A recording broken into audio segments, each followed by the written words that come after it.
상쾌한 아침 원주에서 출발합니다.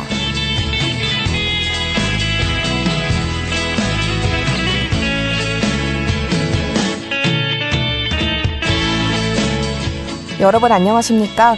5월 12일 월요일 KBS 원주방송국에서 보내드리는 상쾌한 아침 원주에서 출발합니다. 저는 진행의 박다연입니다. 한 주를 시작하는 월요일 아침 다소 쌀쌀한 공기로 하루를 시작했는데요. 현재 기온 원주는 8.5도, 영월은 8도, 횡성 9도, 평창 9도 안팎을 보이고 있습니다.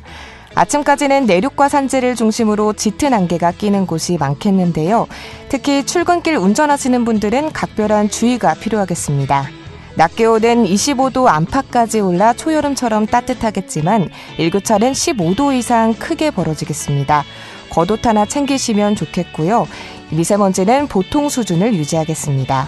일교차가 크게 벌어지는 만큼 건강관리에 신경 써주시기 바랍니다. 오늘 준비한 소식입니다. 사각지대에 놓인 고령장애인들이 심각한 사회 문제로 대두되고 있는 가운데 강원특별자치도 장애인 종합복지관에서는 올해 처음 어르신 행복틈새 이음 프로그램을 진행하고 있습니다. 관련 내용 알아보고요. 대한적십자사 인도법인연구소와 원주시 그림책센터가 그림책 신인 작가를 지원하고 공동 기획하는 그림책 창작 프로그램을 운영합니다. 리포터 코너에서 전해드리죠. 소금산 그랜드밸리의 마지막 퍼즐인 케이블카 개통 후 관광객이 2배로 증가했다고 합니다. 관광객 증가가 가져온 기대 효과와 앞으로 과제는 무엇인지 알아보겠습니다. 5월 12일 월요일 상쾌한 아침 원주에서 출발합니다.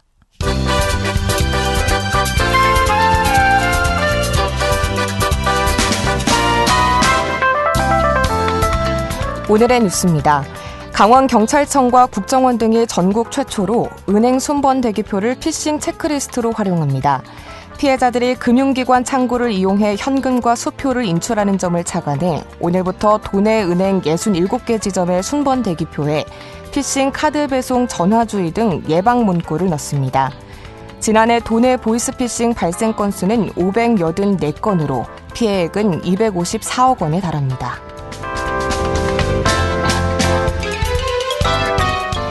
원주시가 도심에 비해 상대적으로 교육 여건이 부족한 읍면지역 마을교육 공동체를 지원합니다. 원주시는 교육 격차를 줄이기 위해 9개 읍면 수요조사를 실시하고 선정된 문마급과 부름면 마을 공부방 2곳에 필요한 강사를 파견합니다. 각 공부방에서 요구하는 교과목이나 인문학, 예체능 관련 강사를 파견하는 방식입니다.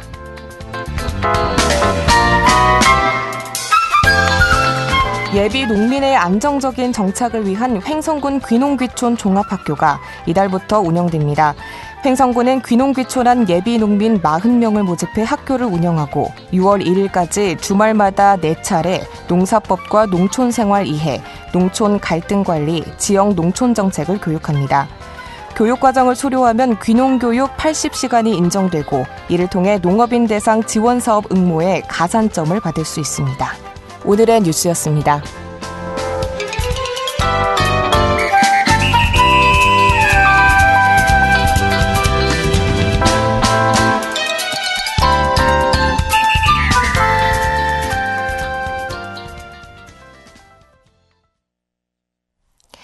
일 인 가구와 고령자가 늘어나는 요즘 무엇보다 사각지대에 놓인 고령장애인들이 심각한 사회 문제로 대두되고 있습니다.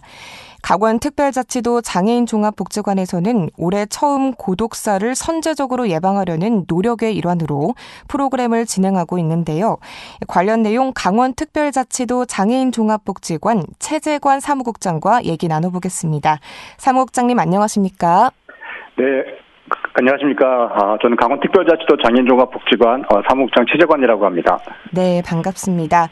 네, 우선 1인 가구와 고령자 중 장애인 가정이 갈수록 늘어나고 있는데요. 강원도에는 1인 가구면서 고령자 장애인 가구는 어느 정도인지 혹시 파악된 통계 자료가 있을까요?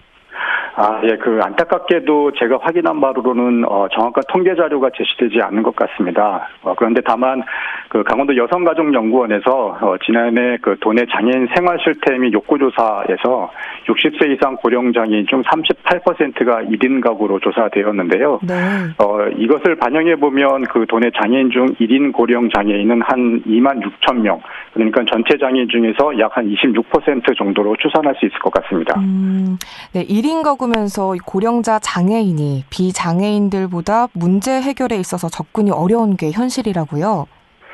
네, 맞습니다. 고령장애인은 장애로 인해서 젊었을 때부터 사회활동이 매우 제한적이었는데요. 네.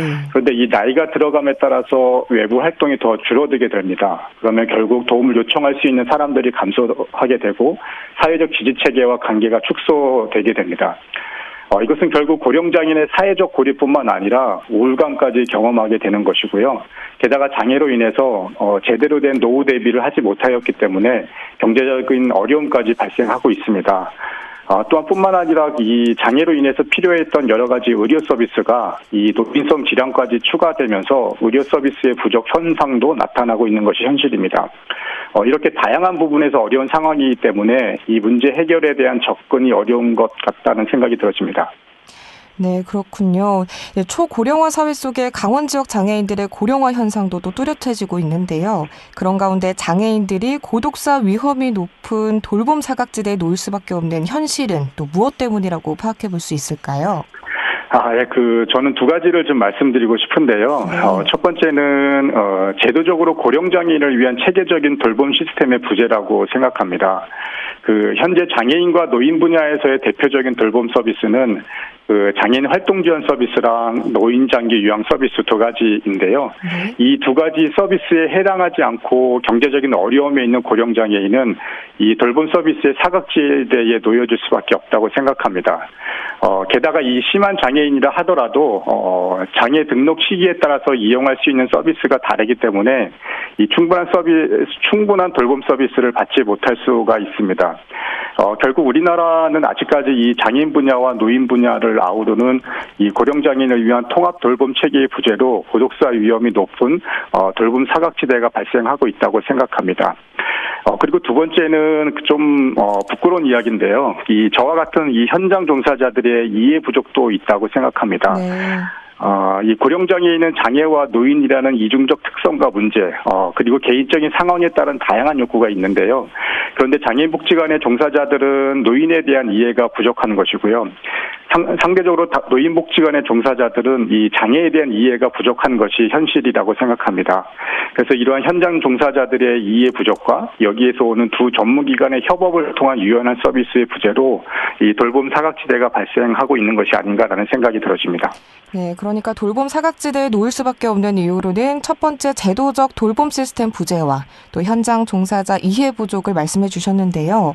네. 네, 그런데 현재 장애인들의 일상생활을 지원하는 활동 지원 서비스 제도가 있는데 하지만 고령장애인의 경우 또 제한적이라고요. 네, 맞습니다.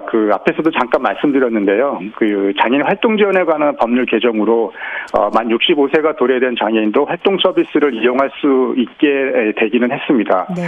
그런데 중요한 것은 65세 이후에 장애를 등록한 고령장애인은 노인 장기 요양 서비스만 이용할 수 있는 그런 상황입니다. 이 노인 장기 요양 서비스는 만 65세 이상 노인이나 아니면 65세 미만이라도 치매 등 노인성 질환이 있는 사람을 대상으로 하는데요. 이 두 공적 서비스는 돌봄이란 측면에서는 비슷한 것 같지만 이 운영의 목적은 완전히 다릅니다. 활동 지원 서비스는 신체나 사회 활동 전반을 지원해서 장애인 당사자가 익숙한 환경에서 자립생활하는 것이 목적이고요. 반면 노인 장기 요양 서비스는 돌봄과 간병이 목적입니다. 따라서 이 나이에 따른 획일적인 서비스 운영이 아니라 이 장애 등록 시기에 상관없이 장애인 당사자의 처해진 상황에 따라서 어떤 서비스를 이용할 것인지를 선택할 수 있도록 해야 한다고 저는 생각합니다. 네, 앞서 말씀해 주신 문제들로 또 도장애인 종합복지관에서 고독사를 선제적으로 예방하고 또 외로움을 줄이기 위해 올해 처음으로 장애 어르신 행복 틈새에 이은 프로그램을 진행하게 되었는데요. 또 이 프로그램에 대해서는 어떤 프로그램인지 또 소개해 주시죠. 네. 저희 강원특별자치도 장애인종합복지관은 도내 혼자 사시는 고령장애인의 문제 해결을 위해서 통합돌봄 서비스인 틈새 이음 사업을 올해부터 진행하고 있는데요. 이 강원도의 전체 장애인 중에서 고령장애인의 비율이 매우 높은 그런 상황입니다. 그런데 반면에 이 관련 서비스의 인프라는 부족하고요. 또 있는 서비스에 대한 접근성의 어려움 때문에 적절한 지원을 받지 못하고 있는 것이 현실입니다. 네. 그래서 저희는 이런 문제를 좀 해결하기 위해서 올해부터 양구와 화천 지역에서 시범적으로 이 사업을 진행하게 되었습니다. 사업의 대상은 고령장애인 중에서 활동지원 서비스나 장기요양 서비스를 이용하지 못하시면서 동시에 가족의 지원을 받지 못하는 분들을 우선으로 지원하고 있는데요. 구체적인 지원 내용은 세 가지입니다. 첫 번째는 틈새 활력 일상 서비스인데요. 이 서비스는 매주 한 3, 4일 정도 돌봄 활동가를 파견을 해서 당사자의 일상 서비스를 지원하는 것이고요. 두 번째는 틈새 건강 주치 서비스입니다. 지역의 보건소라든지 병원과의 연계를 통해서 맞춤형 건강 지원 계획을 수립을 하고요. 그다음에 정기적인 방문 진료뿐만 아니라 보조기기 지원 등의 의료 서비스를 지원하는 것입니다. 세 번째는 틈새 마음 배달 서비스인데요. 이 혼자 사시는 고령장애인은 경제적인 어려움과 거동의 불편함 때문에 일상에서 꼭 필요한 생필품 구매가 좀 어려운 상황입니다. 그래서 당사자 일상에서 필요한 각종 생필품을 마음 배달원이 직접 구매를 하고요. 전달하고 있고요. 전달해서 끝나는 것이 아니라 말법까지 함께 진행하는 서비스입니다. 지금까지 말씀드린 이 통합돌봄 지원은 이 복지관만으로는 감당할 수 없기 때문에 지역의 지자체라든지 보건소 그리고 자활센터, 자원봉사센터, 노인복지센터 등과의 네트워크도 운영을 하면서 함께 협업으로 이 모든 서비스를 진행하고 있습니다. 네, 이상입니다. 네, 현재는 이 프로그램을 양구와 화천의 고령장애인을 대상으로 제한적으로 하고 있는데요. 강원도 전역으로 확대해서 장애인들이 이용할 수 있도록 하기 위해서는 가장 시급히 해결해야 할 부분은 또 무엇이라고 생각하시나요? 가장 시급한 것은 저는 실태 파악이라고 생각합니다. 네. 물론 도내 장애인 생활 실태 및 욕구 조사는 진행되고 있는데 이것은 고령장애인만을 위한 조사가 아닙니다. 정책에 있어서 가장 기초가 되는 것이 현황과 실태 파악인데요. 아직까지 이런 현황뿐만 아니라 실태 조사도 이루어지지 않는 것이 현실입니다. 그래서 또한 근본적으로는 고령장애인 실태조사 결과가 반영된 강원도만의 고령장애인을 위한 통합돌봄 지원 조례가 마련되어야 한다고 생각합니다. 그나마 다행인 것은 현재 의료, 요양 등 지역 돌봄의 통합 지원에 관한 법률이 2026년 3월부터 시행을 앞두고 있는데요. 그런데 이 법률은 노인이 중심이고 또 법 시행의 목적도 보건의료와 요양에 집중되어져 있습니다.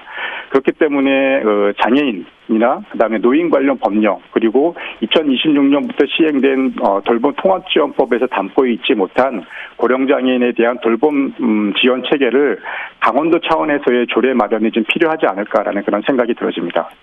네, 장애인 가구의 고독사를 근본적으로 막기 위해 또 복지 서비스뿐만 아니라 일자리 제공 등을 통해 지역사회에서 또 어떤 역할을 해야 한다고 생각하시는지 마무리 말씀으로 들어보겠습니다. 네, 일자리 제공 등도 좀 중요하지만 아까도 말씀드렸듯이 지금 장애인복지제도와 노인복지제도의 유연성을 높이기 위한 개선 노력이 일단 우선 필요하다고 생각이 되어지고요. 또한 이러한 제도의 유연성을 높이기 위한 노력뿐만 아니라 비장애인의 경우 행복한 노후를 위해서 자신의 은퇴 시기라든지 은퇴 후 거주지와 경제생활 등 다양한 분야에서 노후 준비를 미리 하고 있는데요.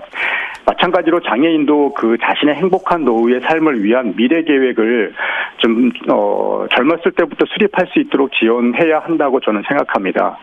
그래서 장애인의 노후 삶을 위한 미래 계획을 통해서 조금이라도 젊었을 때 차근히 준비를 한다면 조금이라도 불확실성과 불안감이 해소될 수 있다고 생각이 되어지고요. 그리고 인생의 마지막까지 더 행복한 삶을 살 수 있지 않을까라는 그런 생각이 들어집니다.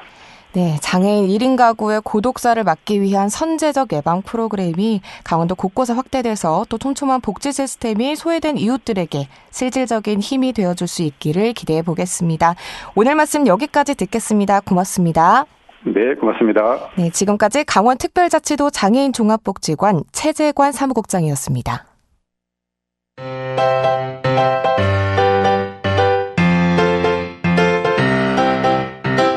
KBS 원주방송국이 유튜브 다시 듣기 서비스를 실시합니다. 매일 아침 강원 영서남부권의 뉴스와 정보를 전해드리는 상쾌한 아침 원주에서 출발합니다는 KBS 원주라디오 유튜브 채널을 통해 다시 들을 수 있습니다.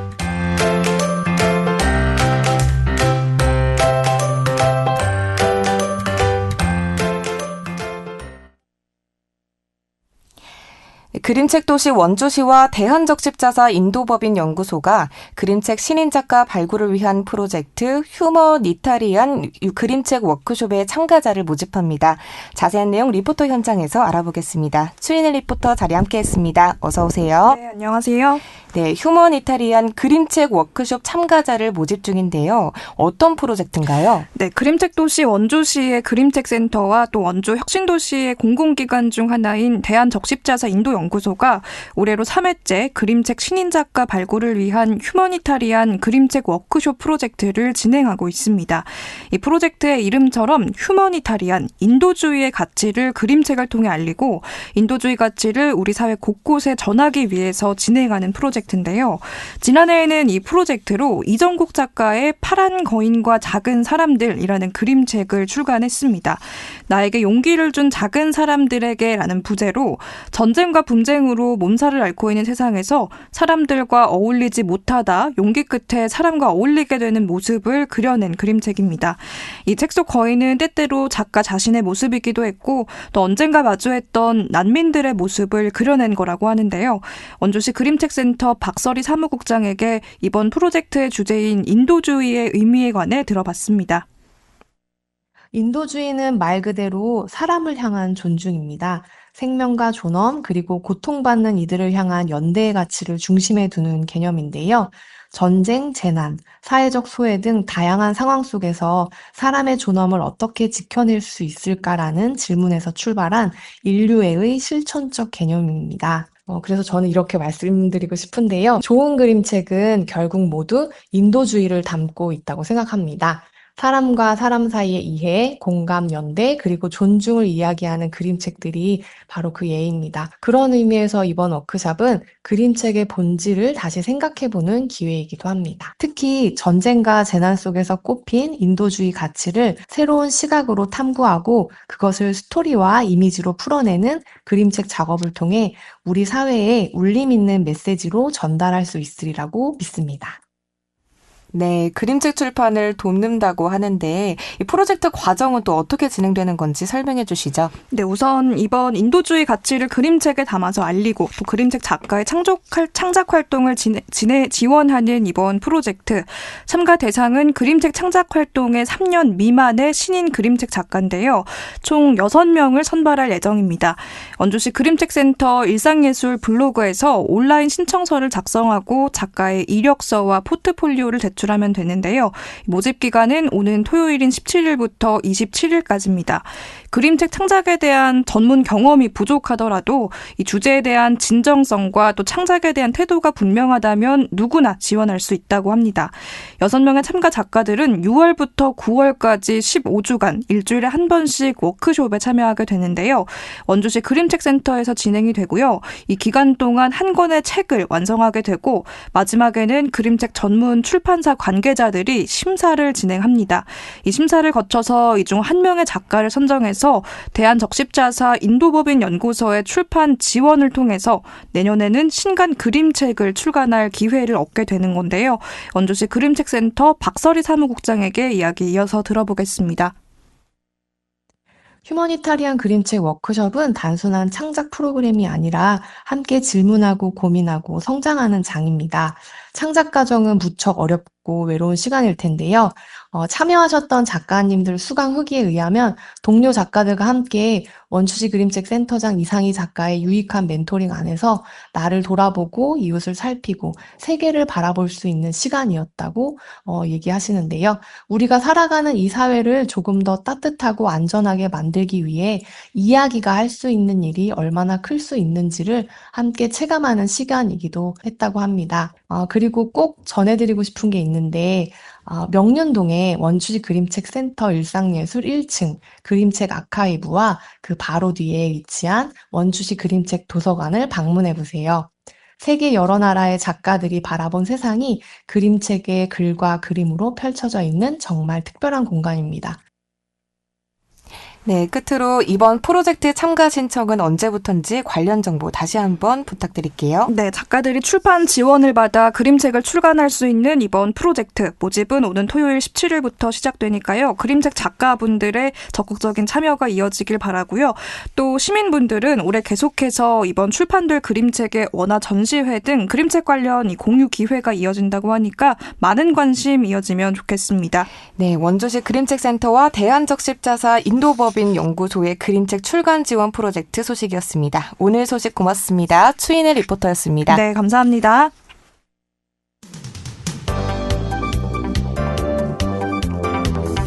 생생한 현장, 유익한 생활 정보를 전해드리겠습니다. KBS 원주라디오 상쾌한 아침 원주에서 출발합니다를 함께하고 있습니다. 함께 하시는 지금 시각 8시 52분 지나고 있습니다. 출렁다리, 소금잔도, 음악분수 등 원주 대표 관광지로 자리 잡은 소금산 그랜드밸리의 마지막 퍼즐인 케이블카가 완성돼서 지난 2월 25일 운행을 시작했는데요. 케이블카 개통 이후 관광객이 2배로 증가했다고 합니다. 원주시청 관광과 전참봉 관광시설관리팀장과 지금까지의 성과에 대해 이야기 나눠보도록 하겠습니다. 팀장님 안녕하십니까? 네, 안녕하십니까? 네, 반갑습니다. 네, 출렁다리와 소금잔도, 또 스카이타워, 울렁다리, 에스컬레이터, 그리고 마지막 소금산 그랜드밸리의 퍼즐인 케이블카가 개통됐는데요. 또 이렇게 완성되기까지 우여곡절이 적지 않았었죠? 네, 그렇습니다. 2018년 출렁다리를 개통으로 데크 산책로, 소금잔도, 스카이타워, 울렁다리, 에스컬레이터를 순차적으로 조성하였는데요. 올해 2월에 케이블카를 개통하면서 소금산 그랜드밸리가 마침내 완성이 되었습니다. 처음 출렁다리를 개통했을 당시에는 매표소부터 출렁다리가 있는 곳까지 약 580여 개의 계단을 걸어서 30분 정도 올라갔어야 했는데요. 네. 이제는 케이블카가 개통이 되면서 이런 수고 없이 5분이면 바로 출렁다리 입구까지 케이블카를 타고 올라갈 수 있게 되었습니다. 와, 30분을 걸어서 올라갔어야 했는데 이제는 5분이면 네. 올라갈 수 있는 거군요. 네. 네, 지난해 3월 한 달간 또 간영관광지 소금산 그랜드밸리 입장객 수가 38,100여 명이었던 것이 케이블카 개통 이후 크게 변화된 것을 확인할 수 있었다고요? 네, 케이블카가 개통되기 전인 작년 3월 입장객 수는 38,100명 정도였는데 올해 케이블카가 2월 25일에 개통이 되고 나서 올해 3월 한 달 동안 입장객 수가 69,400여 명 정도 됩니다. 네. 작년 3월 대비 31,300명 정도가 늘었는데요. 약 82% 정도가 증가했습니다. 앞으로는 더욱더 늘어날 것으로 보여집니다. 이렇게 관광객이 증가한 이유를 보면 케이블카가 없었을 경우에는 데크 계단을 걸어서 올라가야 하는 어려움이 있었고 노약자나 장애인분들이 접근하기에 어려움이 많았습니다.